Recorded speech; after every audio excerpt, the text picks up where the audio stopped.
Welcome, everyone. My name is Dr. Laura Cohen, and I'm the Executive Director of the Harriet and Kenneth Kupferberg Holocaust Center at Queensborough Community College at the City University of New York in Bayside, Queens. We're grateful that you've joined us to commemorate International Holocaust Remembrance Day, featuring a keynote lecture by the U.S. State Department's Special Envoy for Holocaust Issues, Ellen Germain. To kick things off, it's my honor to introduce the Chancellor of the City University of New York, Felix Matos Rodriguez. Thank you, Dr. Cohen, and thank you all for taking part of this year's observance of International Holocaust Remembrance Day. This event represents a shared commitment to remember history and to act on its relevance to the times that we live in today. I want to extend my deep thanks to the Kupferberg Holocaust Center and to the many co-sponsors it has brought together for this event, and to President Mangino, and to our honored guest speaker, Special Envoy Ellen Germain. And a warm community welcome to all of you. This annual day has become much more than a customary remembrance of a horrific long ago event. It serves as a timely and necessary reminder of the anti-Semitism that persists today in the United States and around the world, even as the Holocaust itself becomes even more remote. It is a moment to focus on the fight against hate in all its forms that must be waged every day. Thank you so much, Chancellor Rodriguez. And now I'd like to introduce QCC's President, Dr. Christine Mangino. Thank you, Dr. Cohen. Tomorrow, January 27th, marks 78 years since the liberation of one of the most notorious extermination and concentration camps during the Holocaust, Auschwitz-Birkenau, where the Nazis murdered approximately 1.1 million people, the vast majority of whom were Jewish. On International Holocaust Remembrance Day, we remember the Nazis' mass murder of 6 million Jewish people, as well as the wholesale theft and looting of Jewish homes, businesses, synagogues, artwork, cemeteries, books, and money. There are many tragic lessons from the Holocaust that we continue to see perpetuated in our society today. One is the disturbing rise in anti-Semitism the Jewish community is currently experiencing. That is deeply connected to other forms of xenophobia and intolerance we see all around us. We know Holocaust education and the work that we do is a proven way to combat hate. And we know that when we find common ground and embrace each other's humanity, we can achieve more together. Queensborough Community College is committed to combating anti-Semitism and creating a safe and welcoming atmosphere for all Jewish students and colleagues. Every day, the Holocaust is relevant to Queensborough through our educational programs, exhibits, and artifacts housed at the Harriet and Kenneth Kupferberg Center. Our collaborations with our other Holocaust education centers around the country builds upon our namesake, Harriet Kupferberg's vision to make Holocaust education accessible to everyone. Like you, I am looking forward to hearing from and learning from Special Envoy Ellen Germain. On behalf of Dr. Cohen, the staff of the Kupferberg Center, and all the wonderful people who support our work, as well as the Queensborough faculty, staff, and students, thank you and welcome. Thank you so much, Dr. Mangino. And now I'd also like to introduce Queensborough District Attorney Melinda Katz. Today on Holocaust Remembrance Day, I'm grateful to join the leadership of CUNY and Queensborough Community College at the Kupferberg Holocaust Center to remember, reflect, and stand in solidarity with the victims and survivors of the Holocaust. We also recognize the efforts of leaders like Special Envoy Ellen Germain at the U.S. Department of State, whose diplomatic efforts, particularly in support of the Holocaust education, continue to inform and shape contemporary foreign policy. Together, we remember the innocent lives systematically killed in one of the most horrific murder campaigns in human history. In remembrance of their lives, we vow never again. Our call to action must meet with the unique challenges of our time, however. We find ourselves in an era where those who would deny and even distort the history of the Holocaust are finding ways to spread their lies and to spread the disinformation. And so the work ahead of us is urgent. We must commit ourselves to supporting Holocaust educational awareness efforts, as well as vanquishing anti-Semitism and all forms of racism, religious hatred, homophobia, or xenophobia. According to NYPD data, there has been a steep rise in hate crimes against Jewish New Yorkers over the past 2 years. From drawing swastikas on local synagogues to vandalizing public parks and memorials, the rise of anti-Semitism is unacceptable, and we must eradicate it from our borough. Each attack is a stain on the moral fiber of our communities, and each of us must stand up and stop the spread of hate. In recognition of those alarming and dangerous trends, I established the borough's first dedicated hate crimes bureau within 6 months of taking office. One of the first in the nation, committed exclusively to preventing, investigating, and prosecuting hate crimes committed against any and all targeted groups. Every person, no matter their race, their background, religion, or language, is created equal and deserves to be treated as such throughout their lives. And so when there is an incident against a Jewish victim or any victim, even if it is not deemed a hate crime by definition of the law, we still prosecute aggressively the underlying crime. If we cannot legally establish that the perpetrator acted based on the bias, we prosecute that crime to the fullest extent of the law. There will be consequences for these hateful acts. So as we pause today in memory of victims and the survivors of the Holocaust, let us remember the precious lives and memories that teach us why it is important not only to remember, but also to act. Let us act with courage that outshines that hate. Let us act towards a vision of safety, kindness, and inclusivity for all our neighbors everywhere. And let us bring those actions and be a legacy that is worthy of the memories of our lost loved ones. Zichronam lebracha. Thank you so much, DA Katz. This commemoration is about education and awareness of the genocidal consequences of anti-Semitism, racism, and xenophobia. It's happening while we are seeing a record increase in anti-Semitic attacks and the normalization of anti-Semitic rhetoric and conspiracy theories by politicians and celebrities alike. It's our responsibility to find ways to reach people from all communities and all backgrounds around the world. And it's in that spirit of collectivity that 9 other centers in the region are co-sponsoring this event. They include the Center for Holocaust and Genocide Studies at the U.S. Military Academy at West Point, the Center for the Study of Genocide and Human Rights at Rutgers University, the Holocaust, Genocide, and Interfaith Education Center at Manhattan College, the Center for Jewish Studies at Queens College, the Holocaust Museum and Center for Tolerance and Education at Rockland County Community College, the Gross Center for Holocaust and Genocide Studies at Ramapo College of New Jersey, the Center for Social Justice and Human Understanding at Suffolk County Community College, the Holocaust and Human Rights Education Center in White Plains, and the Center for Holocaust and Genocide Education at St. Elizabeth University. Now, things change in the post-COVID era, or COVID era as it were. So a note about the format of tonight's lecture. Ms. Ellen Germain was scheduled to give her remarks live this evening, but at the last minute was asked to accompany Second Gentleman Douglas Emhoff on his visit to Poland to mark this anniversary. We were able to record her presentation, which was very powerful, earlier today, and invited Dr. David Fry, who's joined on this call as a participant. He is the professor of history and founding director of the Center for Holocaust and Genocide Studies at the U.S. Military Academy at West Point, and he joined us for a short dialogue afterwards. And one thing to note, the State Department is not permitted to espouse individual claims. So in the chat, we'll put a link which they recommend if you want to reach out to them for a claim, that they direct you to the Holocaust Claims Processing Office to discuss your situation. And again, we'll put that in the chat. So now, Ms. Ellen Germain assumed her duties as the United States State Department's Special Envoy for Holocaust Issues in August 2021, and she's a career member of the Senior Foreign Service. Ms. Germain served as Deputy Chief of Mission at the U.S. Embassy in Sarajevo, Bosnia and Herzegovina between 2018 and 2021.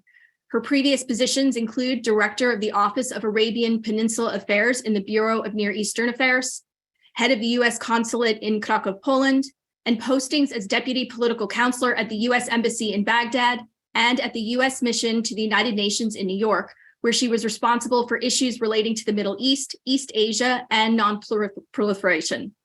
In Washington, D.C., Ms. Germain has also held positions in the offices of Russian Affairs, Israel-Palestinian Affairs, and Maghreb Affairs, and her other overseas tours were in Tel Aviv, London, and Moscow, and she first joined the Foreign Service in 1995. And what follows now is Ms. Germain's presentation. Okay, well, thank you so much, Laura. And I am really delighted to be able to participate in this commemoration, this event for International Holocaust Remembrance Day. I want to thank you for organizing this event and for inviting me to be a part of it. And a big thank you also to all of the other institutions that are co-sponsoring this. So I'm often asked why the State Department has an Office of Holocaust Issues. And it's a fair question because it doesn't seem necessarily logical or immediately obvious why such an office would exist. So I want to try and answer that question as I talk this evening. And I want to talk about the long-term effect of the Holocaust on U.S. foreign policy, and also how Holocaust issues really continue to manifest themselves in U.S. foreign policy today. And as I think probably many of the people who are listening to this are aware, this has become much more timely with the Russian aggression in Ukraine, because Russian President Putin has been using this false claim of denazification, saying that Ukraine needs to be denazified and is a hotbed of neo-Nazis, as a false pretext for his unprovoked war in Ukraine. And they seem to be doubling down on that because Russian Foreign Minister Lavrov just last week made another statement that was a horrendous comparison of the Holocaust with the war in Ukraine. And so all of this kind of shows how present the Holocaust really is still in foreign policy, in the way countries talk to and about each other. And in this case, it's really a cynical misappropriation and distortion of the history of the Second World War and the history of the Holocaust. It also distracts from really important efforts to, confront and grapple with serious problems of anti-Semitism and hate speech around the world. So, sort of in the spirit of looking at history and talking about use and misuse of the history of the Holocaust, I want to briefly go back and review a little bit of World War II history, actually post-World War II history. So in the wake of the devastation of the Holocaust and of World War II, world leaders came together to create a new rules-based international order based on principles of democracy and human rights. And the goal was to promote peaceful settlement of disputes rather than trying to settle arguments by fighting wars. And so institutions like the United Nations, the International Court of Justice, the European Court of Human Rights, the Universal Declaration of Human Rights, all of those sprang from the horrors of the Holocaust and the experience of World War II. And so from all of that sprang some really fundamental concepts of international human rights law and ideas about what constitutes crimes against humanity. And the word genocide itself was coined by Raphael Lemkin, who was a Polish Jew who fled the Nazis and spent the rest of his life working to try to prevent genocides and other crimes against humanity. So when I joined the Foreign Service, when I joined the State Department, the orientation course for new diplomats, for new Foreign Service officers, included a visit to the U.S. Holocaust Memorial Museum.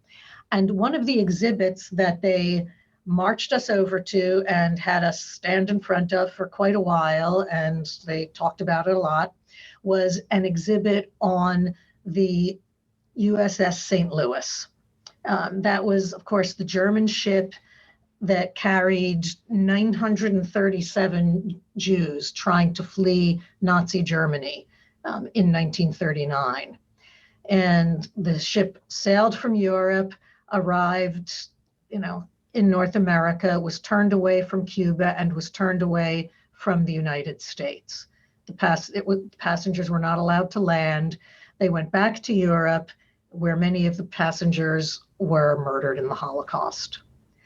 And, you can ask, why was that a focus? First, why were we at the Holocaust Museum at all as newly minted diplomats going through our orientation course?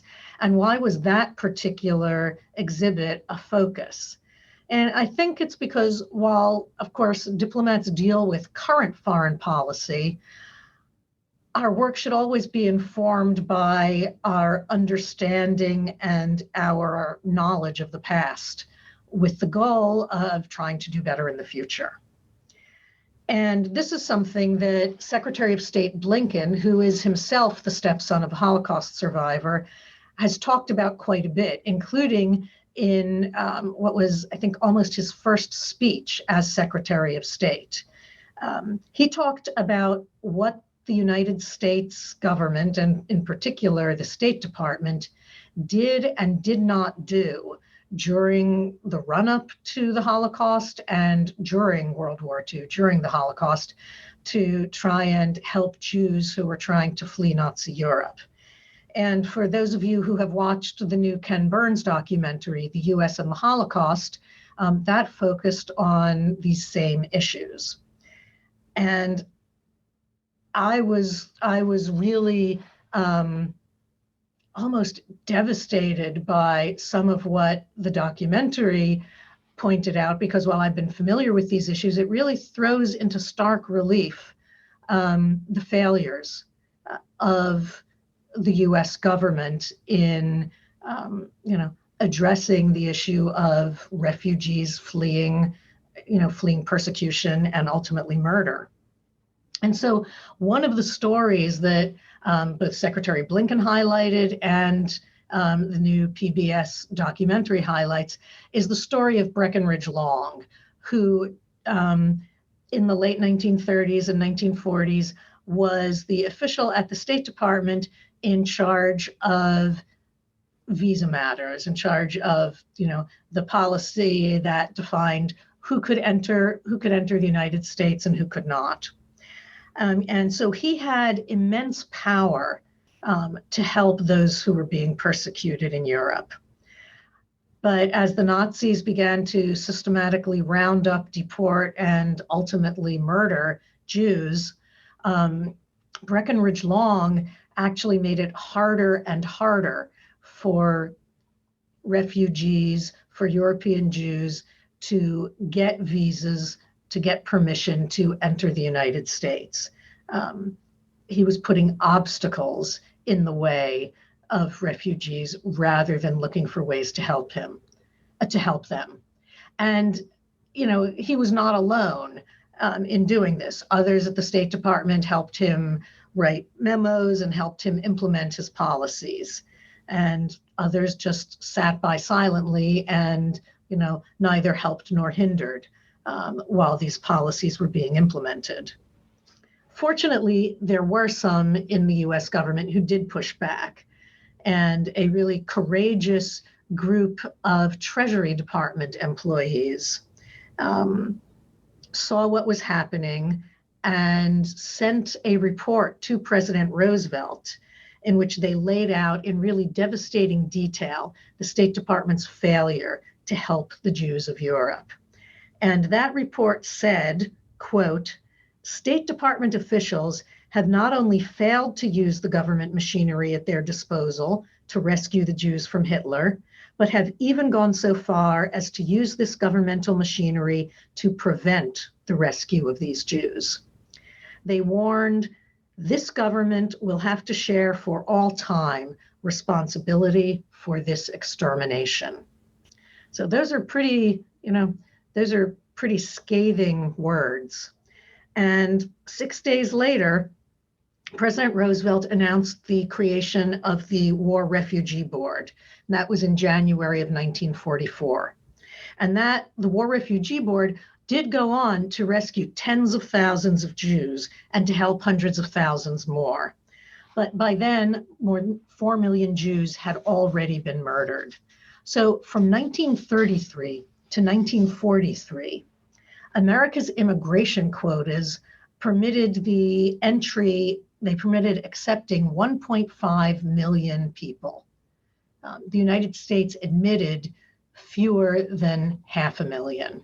So that means that 1 million slots went unfilled while millions of Jews were being murdered. So all of this means that we should never forget the way that individuals, individual people can make entire systems or bureaucracies tilt towards the inhumane, and how, our sanitized language of cables, briefing memos, reports can be used to obscure what's happening and can be used to turn people away, people who need help. And by the same token, it also kind of shows us, and I think makes us stay aware of the fact that we should never forget that individuals can also use those same mechanisms of bureaucracy and of briefings and memos and words to try and help those who need our help, and to try to use those same mechanisms to save lives. And I have to say, we are trying, and I think we are doing better with the current refugee crisis in Europe. This is the largest refugee crisis since World War II. And with the millions of refugees who are displaced within Ukraine or who have fled Ukraine, there is a lot of work to be done.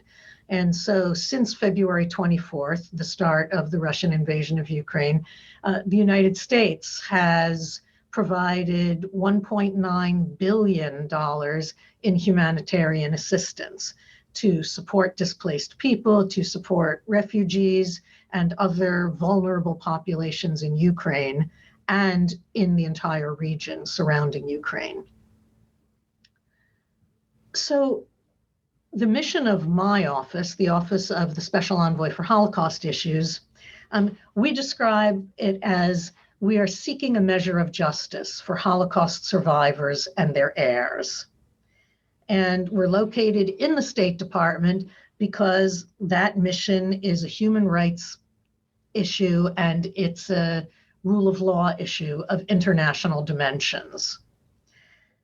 And of course, with the unfolding tragedy in Ukraine, we're again reminded of the horrors of war and the moral necessity of trying to seek justice for all victims, past and present. And keeping the history that I just went over in mind provides, I think, a grounding for why our office is in the State Department and some of the issues, both of memory and of action, that we're trying to address. So my office's activity really encompasses two major areas. One is restitution or compensation, and the other is accurate education and commemoration about the Holocaust. So our work on restitution or compensation involves encouraging foreign countries to pass laws or regulations that will enable individuals to file claims for Jewish property that was seized by the Nazis during World War II. And there are all kinds of different kinds of property that we're talking about and different kinds of situations that we're talking about here. And this commitment to encouraging countries to acknowledge and do the right thing for people from whom their property, their everything they owned, from their house to their dishes to their silverware, was illegally seized. They were stripped of their citizenship. They were deported, and most of them were murdered. That's a part of the U.S. commitment to human rights and to rule of law. It's something that for countries that are aspiring to become members of the EU or of NATO, dealing with remaining Holocaust restitution issues, as well as ensuring accurate commemoration and education of the Holocaust, those are part of their ability to show their commitment to democratic principles and to rule of law. So, for example, the EU itself just adopted its first strategy on combating anti-Semitism and fostering Jewish life. And the strategy has 3 pillars, one of which is education, research, and Holocaust remembrance, which makes promoting Holocaust education, commemoration, and countering Holocaust distortion and denial central parts of this EU-wide strategy. And in the US, in a demonstration of how important Holocaust issues are to the US and what a bipartisan issue it is, both in Congress and in all administrations, basically, certainly since 1999, which is when my office and my position were established. Congress in 2018 required the State Department to produce a landmark report on Holocaust restitution and remembrance. And this report, which was released in 2020, built on something called the 2009 Terezin Declaration on Holocaust era assets. And the report looked at the progress of the 46 nations that had endorsed the Terezin Declaration, and it looked at them in terms of the legislation or regulations that they had put into place for restitution or compensation for Holocaust era property. And it also reviewed the steps that had been taken by those countries to support Holocaust remembrance and to implement Holocaust education, and to provide access to archives and libraries so that Holocaust, research on World War II and the Holocaust can be made available to scholars from all over the world. And this report that the State Department had to provide to Congress on, the progress the countries are making in these areas of restitution and commemoration of the Holocaust, really acts as a reminder to all of us that we have to act with a greater sense of urgency when it comes to providing restitution or compensation for the property that was wrongfully seized by the Nazis during World War II. Holocaust survivors, of course, now are, the youngest of them are almost 80, and inevitably their numbers are diminishing every year. And those survivors who are left, very tragically, many of them are very poor, including about 1/3 of the Holocaust survivors in the United States who live at or near the poverty line. Most of them need medical assistance, food, home care, other types of help. And so in that sense, providing them with some measure of compensation or restitution is a human rights issue. The international community failed these people in their youth, and we should not fail them again now in their old age when they need our help again. And there are a lot of ways these days that countries can look at restitution or compensation, a lot of ways that they can fulfill commitments to implement restitution.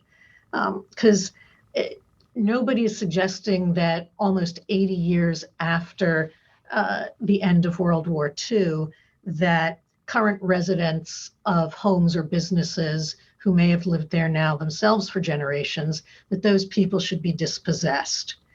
But for example, a government fund can be created to pay a small percentage of the fair market value of somebody's, great-grandparents' small home, or someone's, great uncle's tailor shop in their town in, Central or Eastern Europe. And there's also something that I have heard from Holocaust survivors when I talk to them, and it's one of the things that I maybe find the most moving in my conversations. They say that, a lot of what's important now is also symbolic.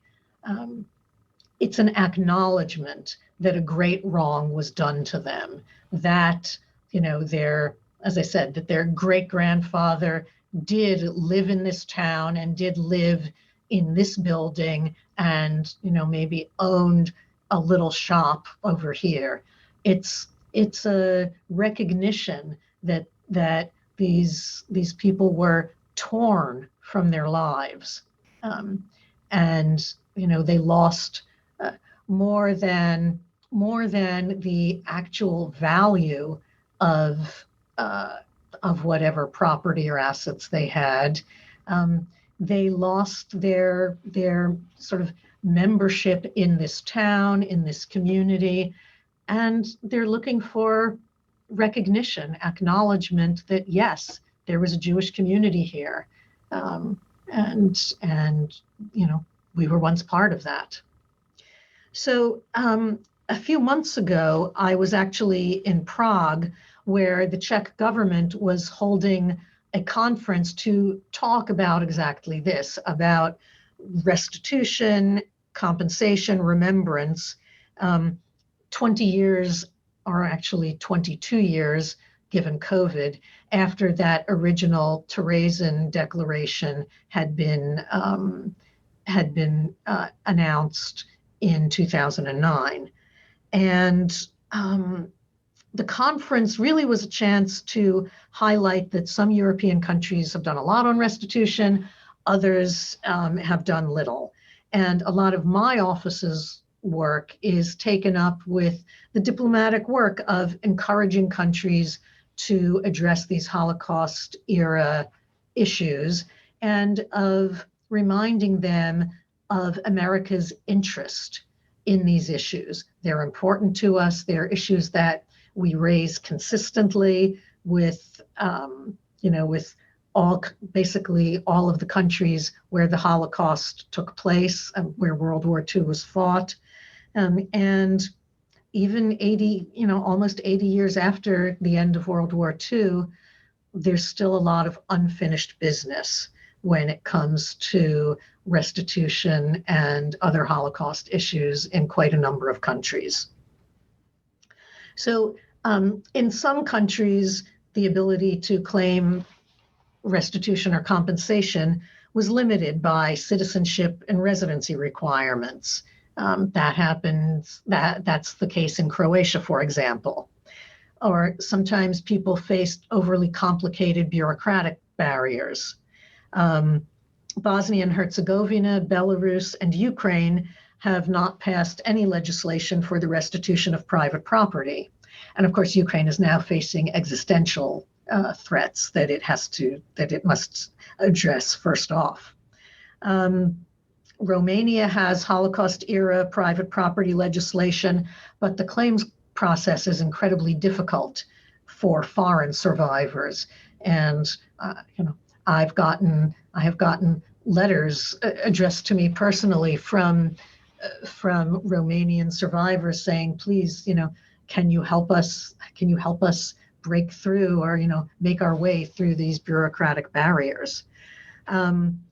Poland is the only European Union member state that does not have any kind of comprehensive national legislation for the restitution of private property stemming from the Holocaust era.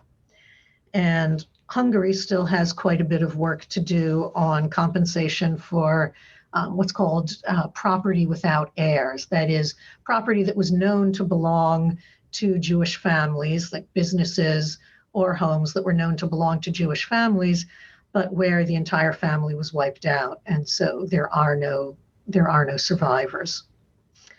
I was in Lithuania just a couple of months ago, in December, in fact, and I saw very clearly how Holocaust issues still influence policy and politics there, because the Lithuanian government was in the process of passing legislation that would provide compensation for private property and this property without living heirs that was seized by the Nazis during the Holocaust. And I was there again to do our work of, encouraging the Lithuanian parliament and government to do the right thing, which they did. The law was signed into force in December. And while I was there, in the conversations that I had with government officials, with members of parliament, and with many others, it was clear that they saw passage of this Holocaust restitution law as part of their country's commitment to human rights and to rule of law. And similarly, Latvia early last year also passed a restitution law that provided 40 million euros to a fund to support the Jewish community of Latvia.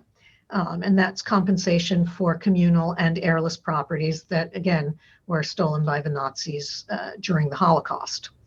And that fund is going to be used to help Holocaust survivors in Latvia, to help restore Jewish heritage sites, and to support the Jewish communities of Latvia and research into Latvia's Jewish history. And that kind of brings us to that other piece that I said I and my office work on, and that's commemoration and education, which is really another important area where Holocaust issues and foreign policy intersect. Accurate and factual commemoration and education of the Holocaust is hugely important, because Holocaust distortion can have tremendous negative effects. And I talked about that at the beginning in talking about Russian President Putin and Foreign Minister Lavrov's Holocaust distortions in talking about the war in Ukraine. So international collaboration on countering and speaking out against Holocaust distortion and Holocaust denial, and on supporting accurate Holocaust commemoration and education is important, both in and of itself, to study the Holocaust, which was an unprecedented, attempt to wipe out European Jewry and wipe out an entire community and society. But it's also important to study because, perhaps there are things that we can learn from this, that we can identify factors, social, political, economic factors that led up to this genocide. And, can we identify early warning signs? It may be, studying the Holocaust shows us that, genocide is a process that maybe can be challenged or stopped in the future. And especially for us for myself as a diplomat, but I think for everyone, it's important to try to learn from the past so that we can try to do better the next time around. And we can try to do better in the next, from my perspective, international crisis that confronts us. So the United States we do a lot of our work on commemoration and education through our membership in international organizations, including especially the International Holocaust Remembrance Alliance, which is a 35 nation alliance of countries who are committed to supporting accurate Holocaust commemoration and education. And they really do a lot of great work in countering Holocaust distortion and denial, in providing toolkits and policy recommendations on how to identify and how to counter Holocaust distortion and denial, and also on how to teach about the Holocaust.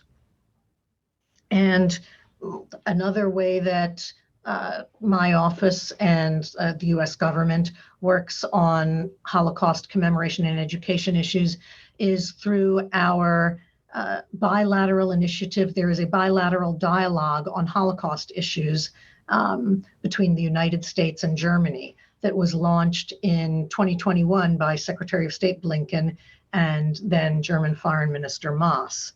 And we're working with our German colleagues on trying to identify best practices and innovations in Holocaust education and commemoration, and ways to ensure that Holocaust understanding of Holocaust remains grounded in fact, in historical fact. And we're also looking at developing some programs to use the Holocaust as a context to teach government officials, military officials about ethical decision making. How do people learn to do the right thing when confronted by, illegal orders or, crisis situations where it's not so easy or not so clear. It's not so easy to do the right and ethical thing. And the Holocaust is a really good context to study in order to, provoke discussions of, what are options? What can you do? What are the possible ways that we as public officials and as individuals can push back when confronted by these types of situations? And so, the goal is to try and better prepare public servants to recognize warning signs and, as I said, to try to push back when they do appear. So Holocaust distortion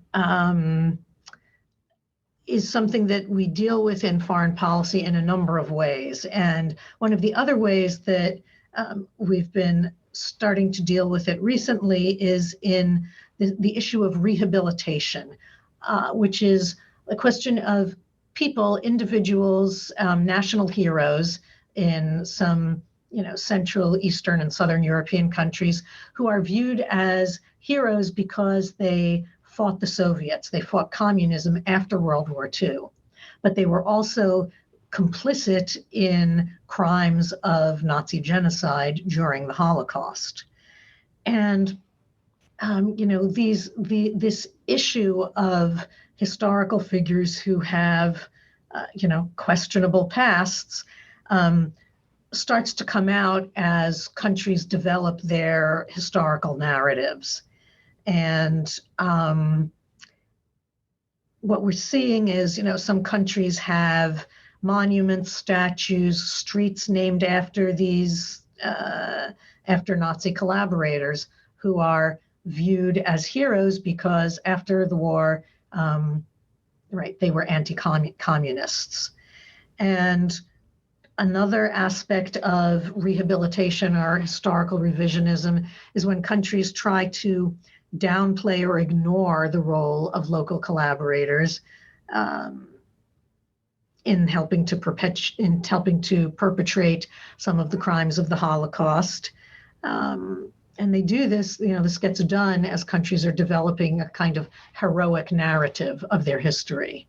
And so we see this, for example, in Hungary, where there are continuing efforts to try to rehabilitate Miklos Horthy's reputation. He was the leader of Hungary from the 1920s until 1944. But he was also anti-Semitic, and he was complicit in the deportation and murder of Hungary's Jewish population during the Holocaust. So debates over these issues spill into foreign policy as countries argue with each other about their narratives of World War II and the Holocaust. And I have seen this in international settings where, countries still can get very heated and take it very, it's a sensitive and very personal issue to government officials and populations when you start talking about, when you raise the specter of collaboration in various countries of Europe during World War II. But when I'm confronted with this, I like to say that all countries, especially democracies, and including the United States, have to face up to the bad as well as the good in their histories. And one of the things that, we do as democracies is, we criticize ourselves. We look at what we've done and we say, yeah, okay, we didn't do that so well. And sometimes it takes us a long time to realize that, but we criticize ourselves and we try to do better. And so, like as with the story that I was telling at the beginning of my talk about how the United States really failed to help refugees who are fleeing Nazi Europe. That's something that we have to face up to. And, we can't do anything about it now, but we can try to learn from it and try to do better. And as I said, I think we are doing better. So, we often say that the reason we have to teach about the Holocaust is so that, we can learn from it and so that no such depravity ever happens again. And of course, never again is one of the most important phrases and one of the most important, moral lessons that we all draw from studying the Holocaust. Unfortunately, we have all been far from perfect in applying that lesson. Mass atrocities throughout the world since World War II, like the genocides in Cambodia, Rwanda, Bosnia and Herzegovina, Darfur, Burma, Xinjiang now, they show that very clearly. But we are, as I keep saying, trying to do better, including by trying to bring a measure of justice through, for example, efforts to support war crimes units and international investigative mechanisms and courts like those in The Hague that have been established, over the past, 20, 30, 40 years. And indeed, even now, in Ukraine, we're trying to sort of track and prepare and, collect evidence of what's going on there. And the State Department has a Bureau of Conflict and Stabilization Operations, which focuses in part on atrocity prevention and atrocity early warning. And that can include things like trying to forecast election violence and preventing the radicalization and recruitment of terrorist groups. And one of the tools that we use to do this is the Elie Wiesel Genocide and Atrocities Prevention Act, which was passed by Congress in 2018. And the very name of the act, I think, shows the link between efforts to apply the lessons of the Holocaust to current day foreign policy. So the Wiesel Genocide and Atrocities Prevention Act really reaffirms the US government commitment to trying to prevent atrocities and to holding perpetrators of those kinds of horrific acts of violence accountable for them. It requires an annual report to Congress that describes US activities. What are we doing in support of atrocity prevention? And it mandates atrocity prevention training for foreign service officers, for diplomats like myself, who are covering countries that are experiencing or are at risk of experiencing atrocities. And with the war in Ukraine right now, the United States is supporting a whole range of mechanisms and international inquiries to look into the atrocities that are happening in Ukraine. And We've got, for example, the State Department-supported Conflict Observatory Program, which is independently capturing, analyzing, and making public evidence of war crimes and other atrocities that are being committed in Ukraine. And we're committed to, holding Russia and Russian-backed forces and whoever is responsible for such atrocities to account, no matter how long it takes, because the people of Ukraine, like Holocaust survivors, demand and deserve a measure of justice. They deserve justice. So those are some of our current U.S. efforts to prevent and deter atrocities. We also engage in peacekeeping operations and, very importantly, education. So, for example, the United States supports programs to train teachers from other countries in how to teach about the Holocaust. And we support exchange programs that bring teachers and lawyers and civil society and government officials and others to the United States to learn about confronting anti-Semitism and confronting Holocaust distortion and denial. So I like to say that commemorating and teaching about the Holocaust means not only teaching the facts of the Holocaust and other genocides and mass killings, but it also means teaching tolerance and inclusivity so that maybe in the future, people will be less inclined to discriminate against and even kill those who are different from themselves. And there are some studies that show that that kind of education has positive associations, can have positive results. The ADL, the USC Shoah Foundation, and Yad Vashem did a study in 2020 of American university students. And the survey looked at the relationship between Holocaust education and students' behavior and attitudes.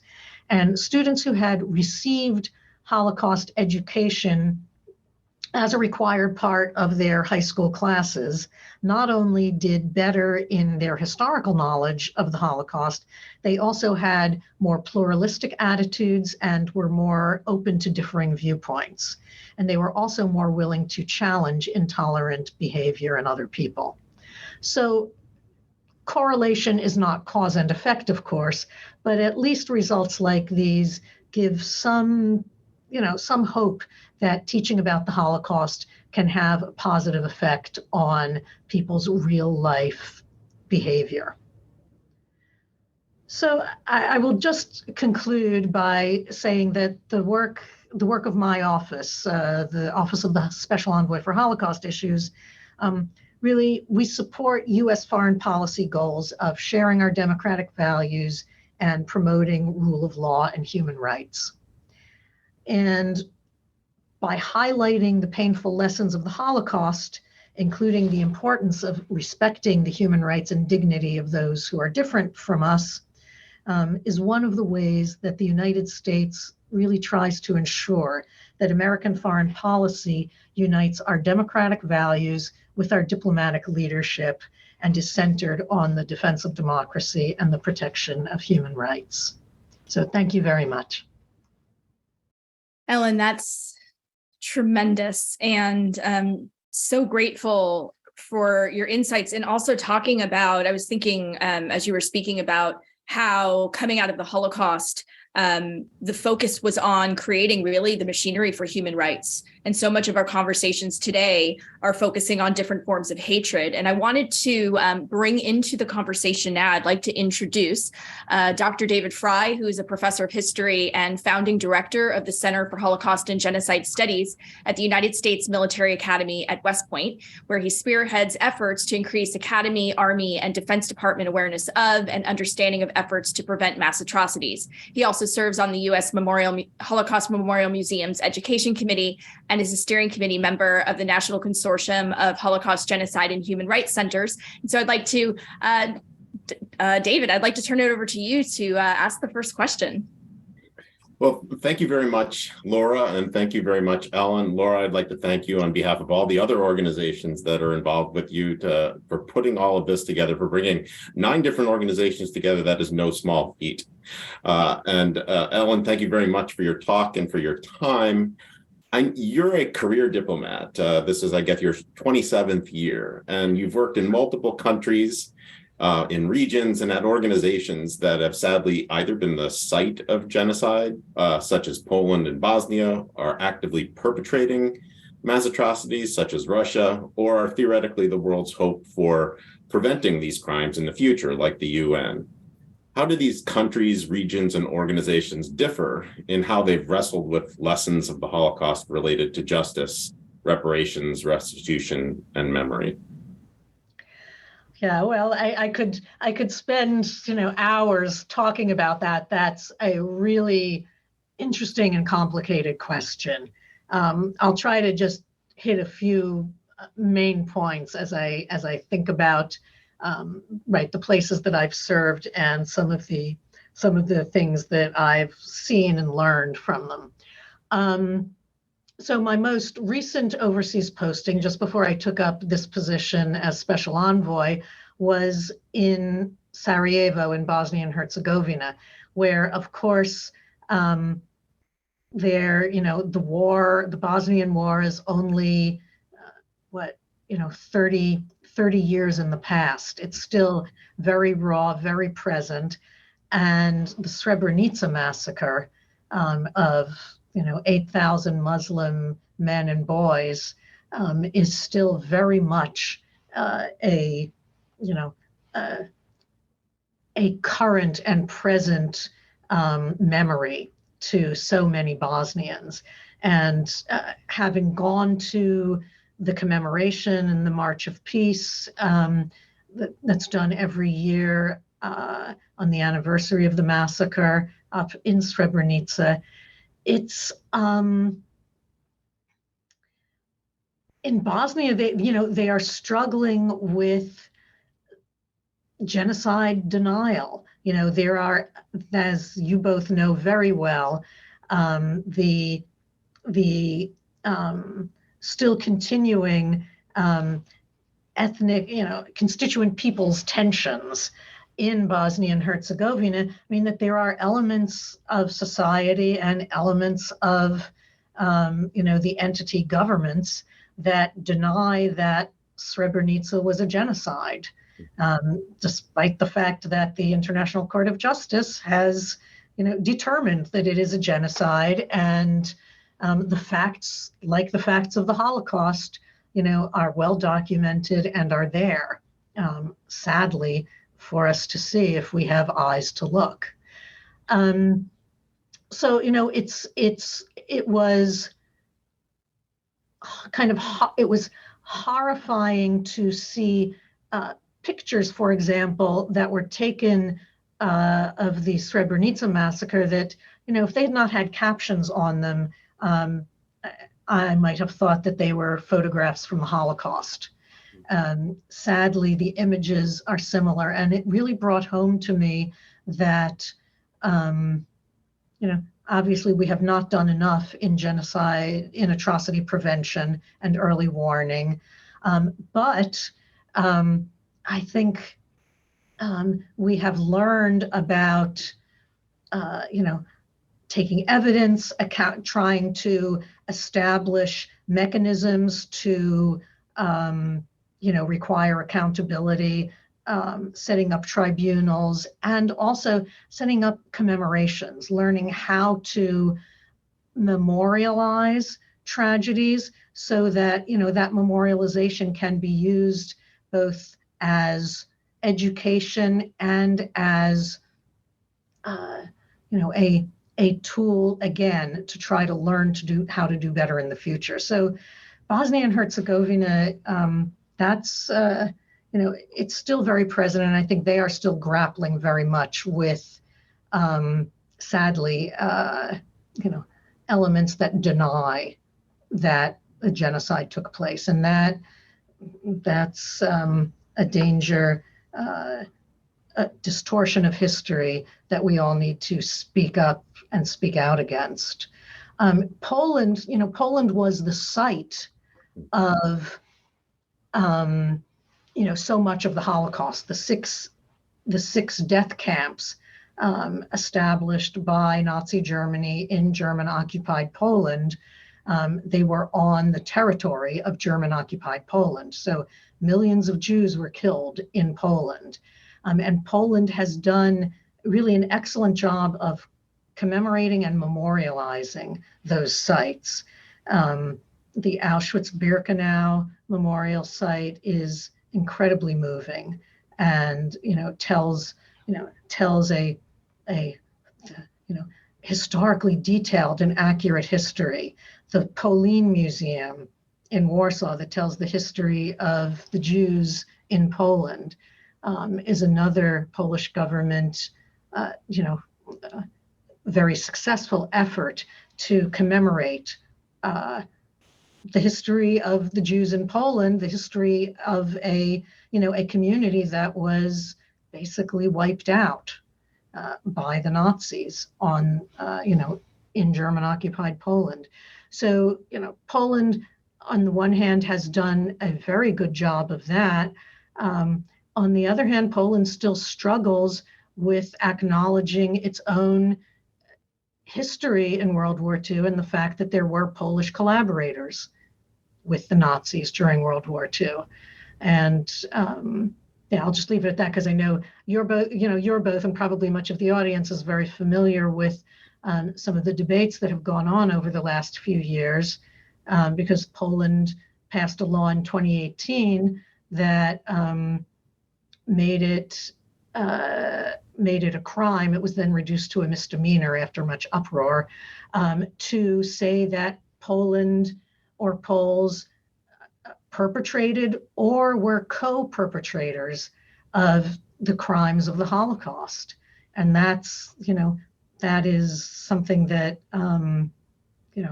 freezes any kind of historical or academic inquiry and debate into what happened during World War II. As you were talking about Bosnia, and I remember when we met earlier, maybe it's almost a year ago since we met, we spent a lot of time talking about a lot of the heartache and the challenges for memorialization in Bosnia and Herzegovina. So I have a question for you, and we talked a little bit about this before we met, which is, how do you keep top of mind Holocaust issues in an American context where so much of our conversation is around racism? When you and I spoke, we also talk a little bit about sort of what are the differences between your office and the Special Envoy to monitor and combat anti-Semitism. And then when we sort of look globally, what's happening or on an international scale with the rise in anti-Semitism. So how are you able to kind of keep focus?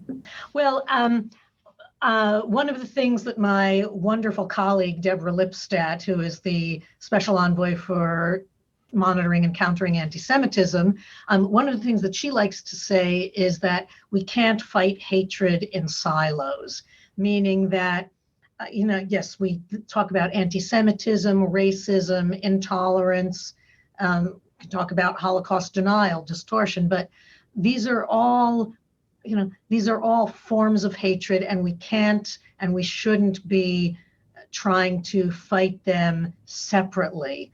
They are all very sadly interlinked.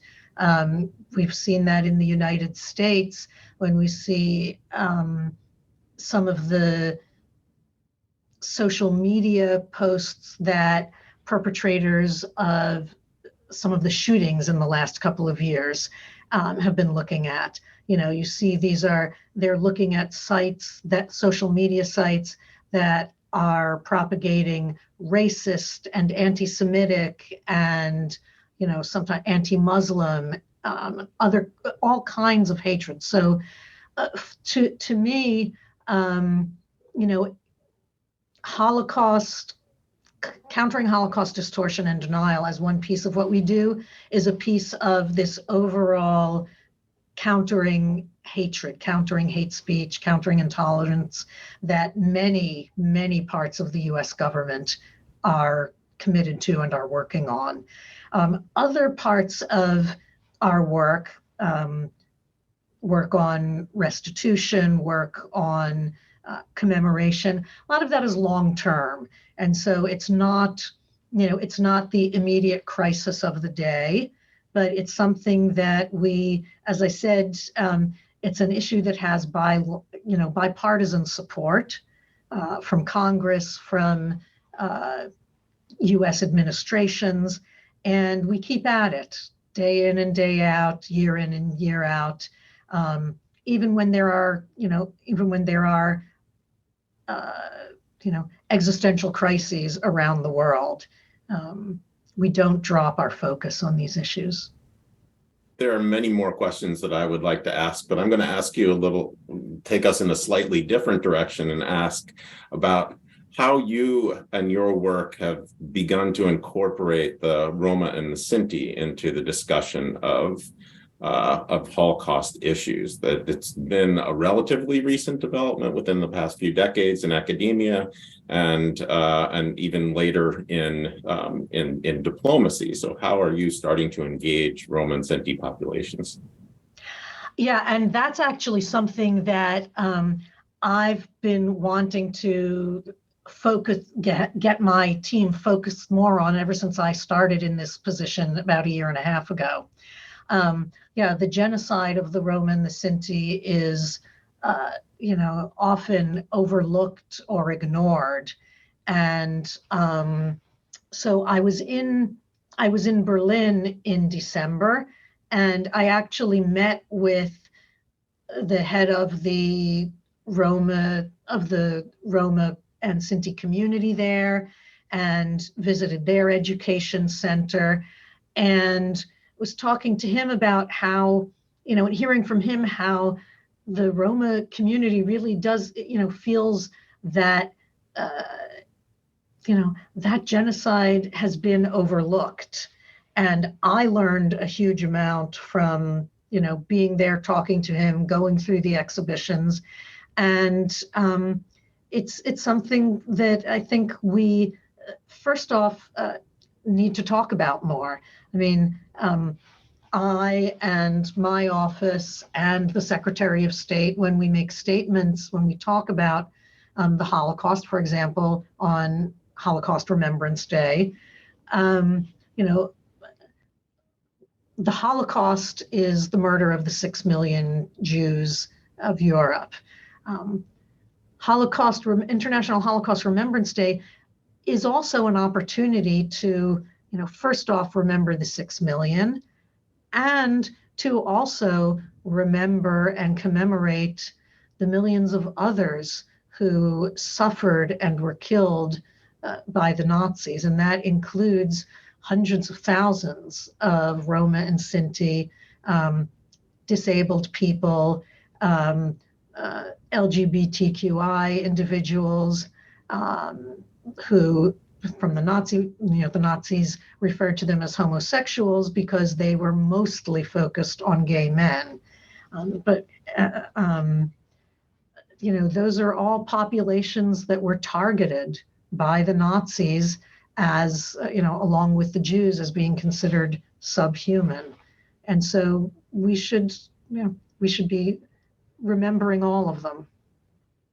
I guess my last question for you is that we have a wide audience of students and faculty and community members who are joining us. And what is your hope for them? In the next 10 or 15 years, we're really confronting the reality that there will not be Holocaust survivors with us. And the mantle's taken up by educators and second generation, third generation, fourth generation survivors and people who really care about human rights. What are some things that you would hope that our community would do going forward? Keep telling the stories of the Holocaust. I think that's really important. To me, the individual stories help me get my head around that number of 6 million. And so talking, sadly, it's going to become eventually impossible to speak with a Holocaust survivor, but we have video testimony, we have 3D holograms that are being created by some really innovative efforts. So first, keep it in the forefront of education. Keep telling those stories and protect the facts. Accuracy is so important because Holocaust distortion and denial are spreading, exacerbated, by the use of social media. It's so much easier to get disinformation out there. So not only education, but also speaking out and speaking up when you see something wrong, when you see disinformation, when you hear someone saying something, anti-Semitic or something that is a distortion of the Holocaust.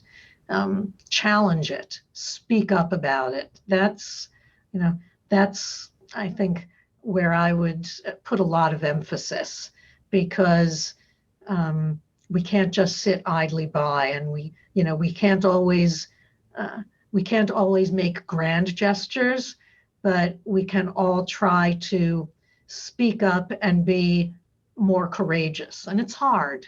It can be very hard to challenge these things, but let's all try and do more of that. That can make a difference.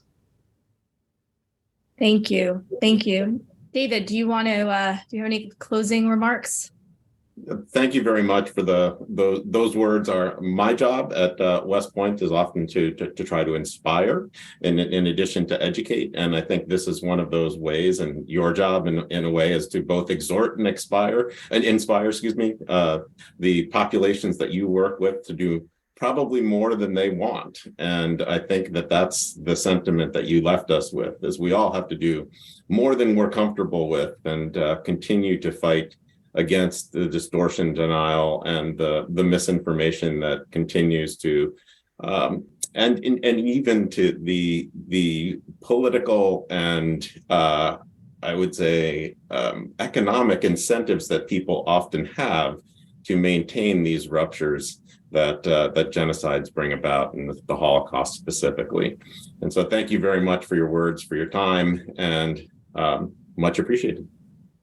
Well, thank you for giving me the chance to talk about what I do and what the State Department does on Holocaust issues. It's really important for me to try and let Americans understand that this is part of our U.S. government work and part of our foreign policy. So thank you. We're very grateful to Special Envoy Ms. Ellen Germain for joining us tonight. Many thanks to Dr. David Fry from the Military Academy at West Point for joining us in the Q&A, CUNY Chancellor Rodriguez, QCC President Dr. Mangino, and Queensborough District Attorney Katz, as well as our many co-sponsoring organizations. And just a few more closing notes. Again, as I mentioned before, while the State Department is not permitted to espouse individual claims, they do recommend that you contact the Holocaust Claims Processing Office, also known as the HCPO, to discuss your situation. And if you go to that webpage, you can see many official remarks, statements, plus many different special events. And there's also a link to the JUST report, which is Special Envoy's office commissioned on Holocaust-era property restitution beyond art, plus Holocaust remembrance, research, and education by some 46 countries around the world. We're also including a link to a feature with the U.S. Ambassador to Germany and other employees at the U.S. Department of State who are all descendants of Holocaust survivors. And note that the Secretary of State will issue a statement tomorrow, January 27th, commemorating International Holocaust Remembrance Day. And one shout out to another CUNY colleague, our colleague, Dr. Keith Machowski at the New York City College of Technology, also part of CUNY, will be hosting the United States Holocaust Memorial Museum's traveling exhibition, Americans in the Holocaust, later this fall, and the KHC is very grateful to collaborate with him. Again, thank you to everyone for joining us this evening on behalf of the Kupferberg Holocaust Center at Queensborough Community College. We hope you all stay safe and well. Thanks.